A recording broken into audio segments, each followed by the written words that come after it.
This is one of the actual vehicles used to smuggle drugs across the border. Now, the drugs were stored in this compartment over here, and it may look small, but as you can see, it can really store a lot of drugs. Poll workers are coming back and forth, bringing the latest ballots in to be counted. You can see behind me there are cannons set up and a military Humvee on site. This is all for tonight's halftime show. Prisoners hide the drugs in the jail through these rolled up towels. We're live at the Hispanic Heritage Celebration, and it's turning out to be an absolutely gorgeous night. A lot of the rockings happen in between the border fence and the truck lot fence, trying to prevent injuries and death. If you don't click it, law enforcement tickets. Sinaloa drug cartel, a major drug cartel in Mexico. And then working our way over here, this is actually almost 550 pounds of cocaine. One of the roads with a lot of flooding was Highway 98. And more than 2 days after the rain, you can still see some of the water in the distance. AIDS isn't really 100% foolproof prevented, but there are some steps that people can take with precautions. A community is mourning 28-year-old Cornelia Lopez Zendeja, who was found shot dead inside a car at this street corner in Salton City. Friend and coworker Maria Hurtado says the loss is devastating. I didn't want to believe it. I was like, not him, not Cornelio. Zendeja worked at this Arco AMPM as a cashier, cook, and janitor. He leaves behind a wife and 2 young daughters. Coworkers are trying to raise money for the family of the man they cherished and loved. Well, he treated me like a mom, like a second mom, and I treated him like a son. So we got really, really close to as friends and as mother and son. Zendeja hadn't been seen or heard from for 2 days, but was never reported missing. Deputies now believe he may have been dead inside the car that entire time.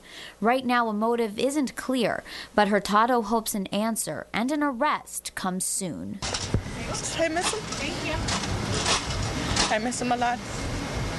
Just want justice. I want the person who did this to pay for it. Bad. He didn't deserve to die that way. The debate over legalizing marijuana in California is not new, but now there's a petition to get a measure on the ballot legalizing marijuana for adults 21 and older. For law enforcement facing drug cartels and border violence, this is a public safety concern. There's going to be more competition, there's going to be more conflict.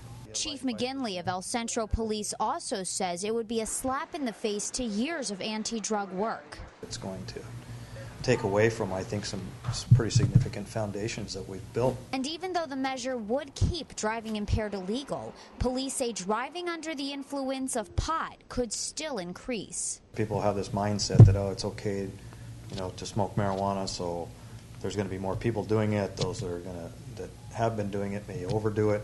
So we still have the potential for people being impaired. This opposition to the petition is echoed in the local community. I consider it a drug, and I don't know of any way that it could be considered anything else. But many say there would be a lot of benefits to legalizing pot, such as making medical marijuana more accessible. Some people need it for pain, Some cancer patients need it.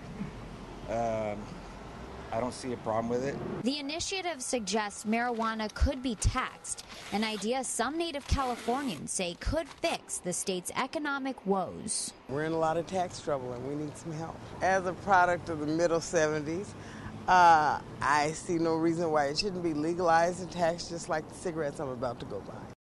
Job prospects in the Imperial Valley are grim. That's something Ava Galina knows all too well. About 3 years with no success at all. It's frustrating because I'm trying to help my husband with, with all the expenses. Galina isn't alone. El Centro is dubbed ground zero for unemployment in the United States. At 30% as of October, it's the highest in the nation. These are numbers the Valley hasn't seen since the 1980s. We're always going to have a little bit of a higher unemployment rate because of the agricultural nature of our business and the seasonal nature of that. But the unemployment rate is seeing a relief since it peaked at 33% last August. With agriculture, winter visitors, and holiday jobs, more work is available, and some experts predict the numbers will drop more in the the next few months, but that relief is only temporary. It's how difficult to get a job here in Imperial County, and that's going to continue for a while until the economy starts to come back nationwide. In fact, this summer, the unemployment rate is expected to go right back up. That news is unsettling for those like Alina who will just keep looking for work.